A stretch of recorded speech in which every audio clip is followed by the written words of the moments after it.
On this day in history, January 10th, Julius Caesar's crossing of the Rubicon River on 49 BC marked a pivotal point in Roman history, signaling the start of a civil war. By leading his army across the river, Caesar defied the Roman Senate's authority, famously declaring "Alia iacta est," the die is cast. This bold move led to a series of events that ultimately ended the Roman Republic and ushered in the Roman Empire under Caesar's rule. In 9 AD, Wang Mang declared himself emperor, ending the Western Han dynasty and starting the short-lived Qin dynasty. He claimed the divine mandate of heaven to legitimize his rule, but his reign faced significant challenges, including natural disasters and widespread unrest, leading to his eventual downfall and the restoration of the Han dynasty. Philip the Good, Duke of Burgundy, founded the Order of the Golden Fleece on January 10, 1430. This chivalric order became one of the most prestigious in Europe, known for its exclusivity and the high status of its members. It played a significant role in the politics and culture of the Burgundian state and later the Habsburg monarchy. Stephen III of Moldavia achieved a significant victory against the Ottoman Empire at the Battle of Vaslui in 1475. This battle is considered one of the greatest defeats of the Ottoman forces in the 15th century and showcased Stephen's military prowess, bolstering his reputation as a defender of Christendom. Archbishop William Laud, a key advisor to King Charles I, was executed for treason on January 10, 1645. His policies and reforms in the Church of England had stirred significant controversy, contributing to the tensions that led to the English Civil War. His execution reflected the deep religious and political conflicts of the time.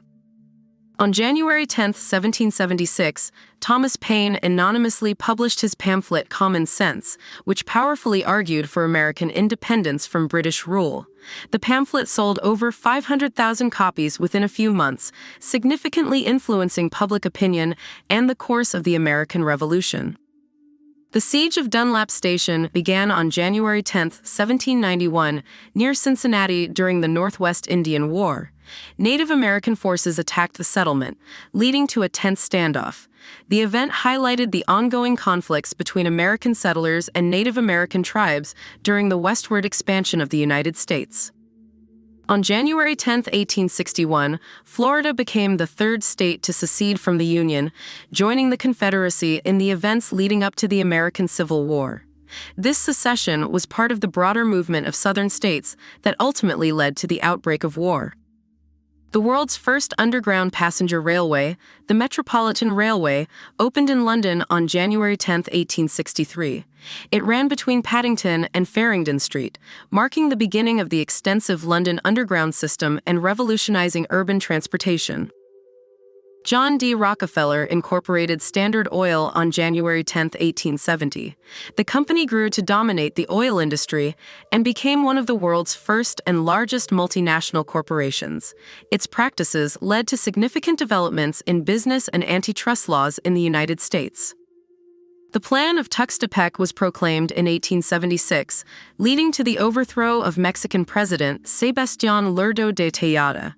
This plan was a political manifesto that resulted in Porfirio Díaz's rise to power, ushering in a period known as the Porfiriato in Mexican history. On January 10, 1901, the Spindletop oil field was discovered near Beaumont, Texas. The Lucas Gusher blew, marking the birth of the modern petroleum industry in Texas and leading to an economic boom in the region. In 1901, the Automobile Club of America began installing signs on major highways in New York. This initiative was among the earliest efforts to provide standardized road signage, improving safety and navigation for motorists. Imperial Russia launched the Erzurum offensive against the Ottoman Empire on January 10, 1916, during World War I. The campaign led to the capture of the strategic city of Erzurum, dealing a significant blow to Ottoman forces in the Caucasus region. On January 10, 1917, 7 survivors of the Ross Sea Party were rescued after being stranded in Antarctica for several months, part of Sir Ernest Shackleton's Imperial Trans-Antarctic Expedition. Their ordeal highlighted the perils of polar exploration.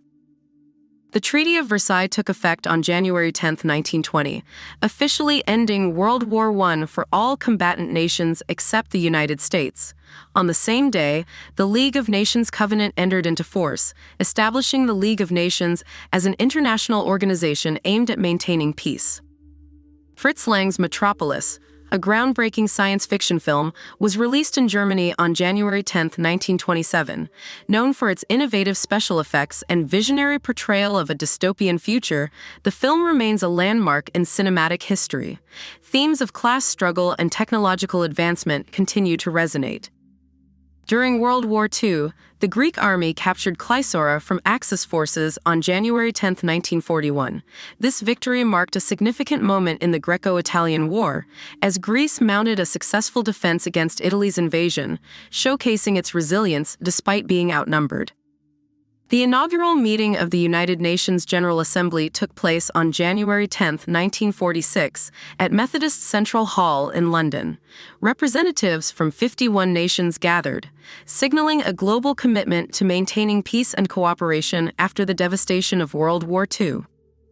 On January 10, 1946, the United States Army Signal Corps achieved a major milestone with Project Diana. Scientists successfully bounced radio waves off the moon and detected the reflected signals. This experiment paved the way for modern radar astronomy and the space age. The New England Journal of Medicine published a letter titled Addiction Rare in Patients Treated with Narcotics on January 10, 1980.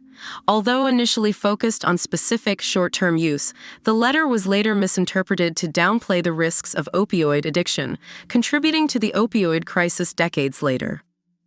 The Farabundo Martí National Liberation Front, FMLN, launched its first major offensive on January 10, 1981, during the Salvadoran Civil War. The campaign gained control over key areas, highlighting the intensity of the conflict between the FMLN and government forces.